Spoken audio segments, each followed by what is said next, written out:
जगन्नाथपुरी में यह कथा बड़ा प्रसिद्ध है। जब राजा प्रत्येक दिन जगन्नाथ जी का, बलदेव का, सुभद्रा जी का 3 सोने का थाली प्रसाद लगता है राजभोग में। सोने के थाली में, सोने के स्वर्णमय बहुत विशाल थाली रहता है वो। तो उसमें जगन्नाथ जी का जो थाली का प्रसाद है वो पंडों को प्राप्त होता है, और सुभद्रा जी का जो प्रसाद है सोने का थाली पब्लिकली जगत जननी ने माँ का प्रसाद सबको, बच्चों को वितरण किया जाता है। और बलदेव जी जो ठाकुर हैं, मालिक हैं, मंदिर के मालिक एक्चुअली बलदेव जी हैं, दाऊ जी के यहाँ मालिकाना गिरी है। तो उनको, उनका जो प्रसाद है मालिकाना सूत्र में, जो मंदिर के मुख्य प्रशासक अर्थात राजा के यहाँ वो प्राप्त, आज भी यह परंपरा चल रहा है।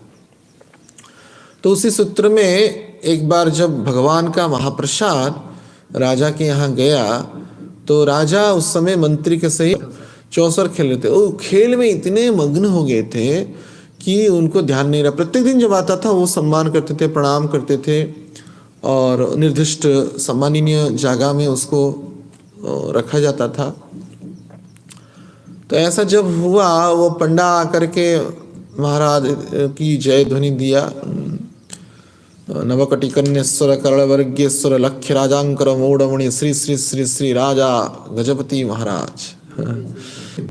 तो ऐसा करते थे, लेकिन जब इतने मग्न हो गए थे खेलने में कि उनको ध्यान ही नहीं रहा। तो जब 1 बार 2 बार 3 बार कहे, थोड़ा पंडा को भी खिन्नता आई, ठीक है महाराज, तो महाराज उनको कौन कह सकता है, तो रख करके चले गए। और उसी चर्चा में जब कहाँ रखूं बोले तो हाँ ठीक है यहाँ रख लीजिए, ऐसा बोलते ना, हाँ ठीक है।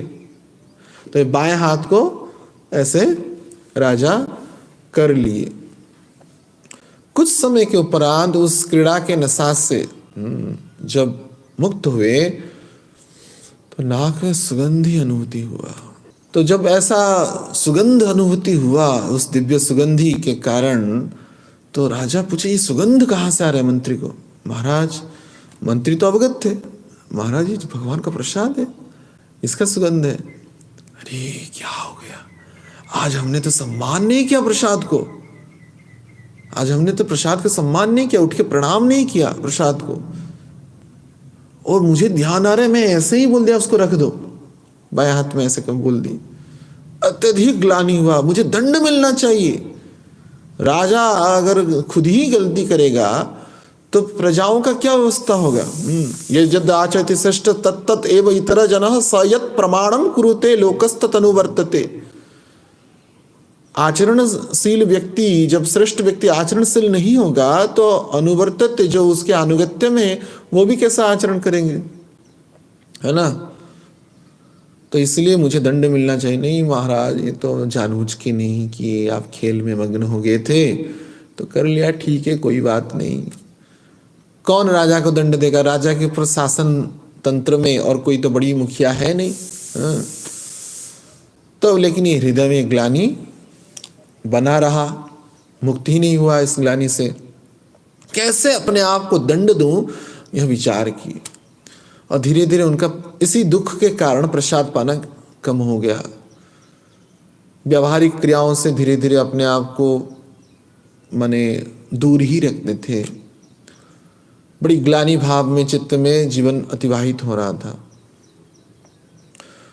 और एक दिन मंत्री पूछे, महाराज आप इतने अस्वस्थ क्यों दिख रहे हैं, कारण क्या है, मन में इतना विषादग्रस्त अवस्था क्यों है, दुख क्या है, अवसाद क्या है, पीड़ा क्या है।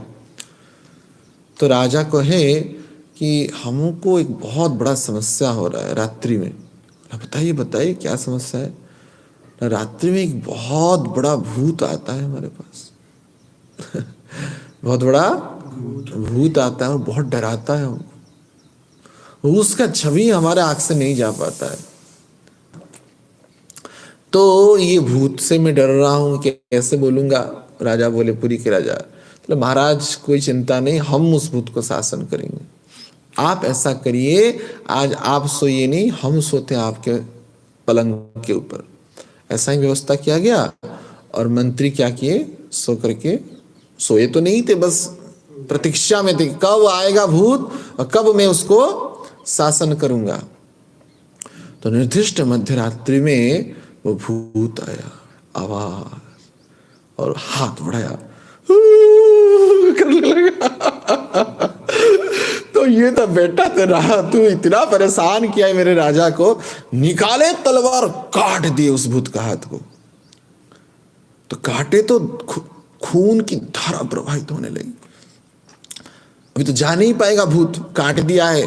तो तुरंत इस दरवाजा की तरफ से घूम करके पकड़ो पकड़ो पकड़ो पकड़ो पकड़ो पकड़ो, भूत को पकड़ लिया पकड़ लिया पकड़ लिया पकड़ लिया। वो चिल्लाने लगे, जितने सिपाही थे सैनिक थे सब आ गए, दे मार मार रहे भूत को, मारो।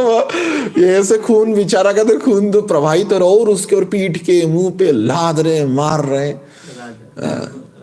तो इतनी मार धार करने के बाद मंत्री बोले, थोड़ा मुखमंडल भी तो देखें इस भूत का, कितना दांत गड़ा हुआ है, कितना दांत निकला हुआ है।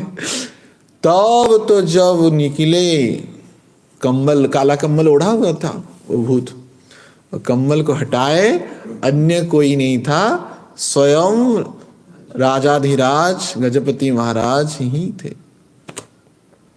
तब तो हर एक की आंख से आंसू, कितना बड़ा अनर्थ कर लिए, और खून की तो नदियां जैसे प्रवाहित हो रहे, हाथ कट जाएगा, कितनी भयंकर खून आए। तो पहले तो मंत्री बोले, तुरंत वैद्यराज को बुलाओ, इसकी मरहम पट्टी करके इसको ठीक कराओ, उसके बाद विचार करेंगे। और बार बार ग्लानी, बार बार माने पीड़ा में त्रसित होते हुए क्षमा प्रार्थना कर रहे हैं, महाराज कि ऐसा क्या हुआ, आप क्या की लीला की, हम कुछ समझ में नहीं पा रहे। तो महाराज जब थोड़ा अस्वस्थ हुए, मरहम पट्टी करके जब खून बंद हुआ, राज दरबार सजा, तो सभी विनीत भाव से बोले कि हमको दंड दीजिए, हमको मृत्यु दंड मिलना चाहिए, हमने आपको इतना पीड़ा दिया। सभी ने बोला, प्रजा वर्गों ने, जो भी राज के कर्मचारी थे।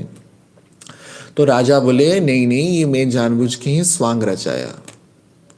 जब राजा ही गलती करेगा और वो अगर दंड खुद को नहीं देगा, तो वो कैसा वो राजा है।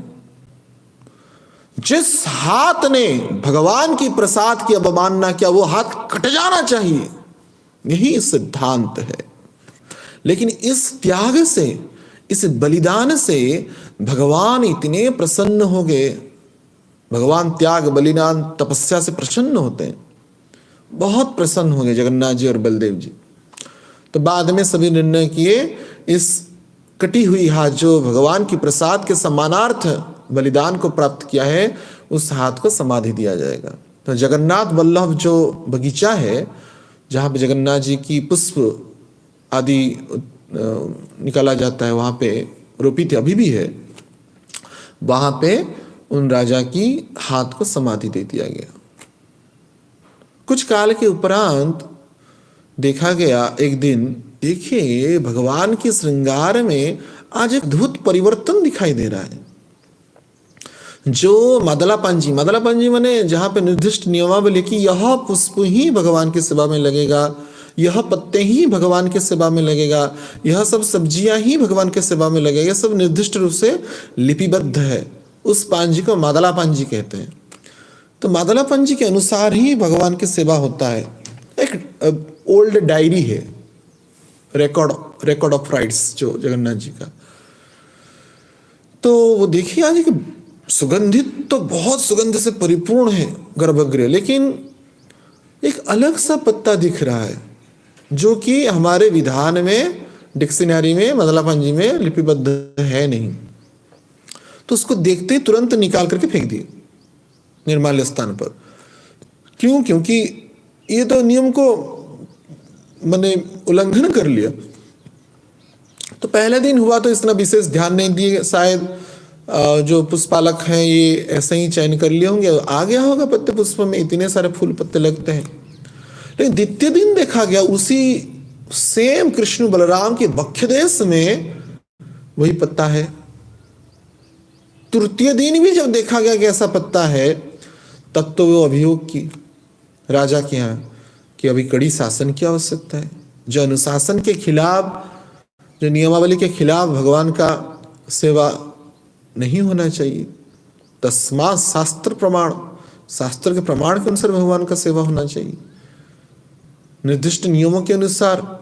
गाथाओं के अनुसार, परंपराओं के अनुसार सेवा होना चाहिए। इस सेवा में विघ्न हो रहा है, तो राजा के यहाँ गया, तो राजा कमेटी बिठाए, निर्णय की कि कैसे, कहाँ से हो रहा है, क्यों हो रहा है, कहाँ से आ रहा है। तो जो पुष्प चयन करने वाले जो भक्त थे उनको पूछा, नहीं महाराज हम तो नहीं किए। कड़ी निगरानी रखा गया नेक्स्ट डे, 4th डे पे, कि ये ऐसा पत्ता तो नहीं आ रहा है, उस पत्ता को प्रमाण रखते हुए बिल्कुल ही नहीं आ रहा। लेकिन 4वां दिन भी देखा गया भगवान के बख्य देश में पुनः वही पत्ता है, सुगंधित पत्ता। तब तो राजा प्रार्थना की जगन्नाथ जी के चरणों में, उसको बोलते अधिया पड़े। अधिया माने अन्न जल को त्याग देते हैं। जगन्नाथ जी से बात करने के लिए अधिकतर देखा गया ये भगवान तेव छोड़ने में ही आनंद होते हैं। अन्न जल को जब राजा छोड़ देते हैं, और राजा और बड़ पंडा दोनों ही जब अन्न जल को त्याग दिए, तो जगन्नाथ जी स्वयं शब्द ब्रह्म के रूप में प्रकटित होकर के कहे, नहीं नहीं ये कोई किसी भक्त का गलती नहीं, मैं स्वयं जाकर के इस पत्ता को अपने हृदय से धारण करता हूं। और वो पत्ता जगन्नाथ वल्लभ बगीचा में है। तो जगन्नाथ वल्लभ के बगीचा में जब अनुसंधान किया गया, देखा गया एक निर्दिष्ट स्थान पे ये पत्ता उत्पन्न हो रहा है, अत्यधिक सुगंध से परिपूर्ण है। और बाद में पुनः विचार किया गया, स्पष्टीकरण किया गया, तो देखा गया कि अरे ये तो वही स्थान है जहां पर राजा के हाथ को समाधि दिया गया था। तो जगन्नाथ जी कहे कि मैं आपके भक्ति से इतने प्रसन्न हूं कि आपके सुकुसुमित सुगंधित भक्ति के प्रभाव में उस मिट्टी से, उस हाथ के कारण, उस प्रेममय बलिदानमय हाथ के कारण वहां से एक पौधा उत्पन्न हुआ है, और उसको मैं अपने हृदय में धारण करता हूं, चिपक करके रखता हूं। तो ये मेरा आदेश से अनुरोध है कि आज से वह पत्ता मेरे सेवा में लगना चाहिए प्रत्येक दिन। उसका नाम है दयणा। दयणा, तो दयणा चोरी एक लीला होता है। कृष्ण बलराम अभी भी पालकी में जाते हैं और दयणा चोरी, चोरी माने चोरी करते हैं, दयणा को चुरा करके लाते हैं और अपने बख्य देश में धारण करते हैं। तो कहने का उद्देश्य यह है कि प्रसाद की इतनी दिव्य महिमा है तथा प्रसाद की इतनी सम्मान है, इसलिए एक साधक को एक कण प्रसाद भी व्यर्थ नहीं करना चाहिए, और उस कण को भगवत प्रसाद विचार करते पूर्णतः सम्मान के सहित, श्रद्धा के सहित, विश्वास के सहित लेना चाहिए।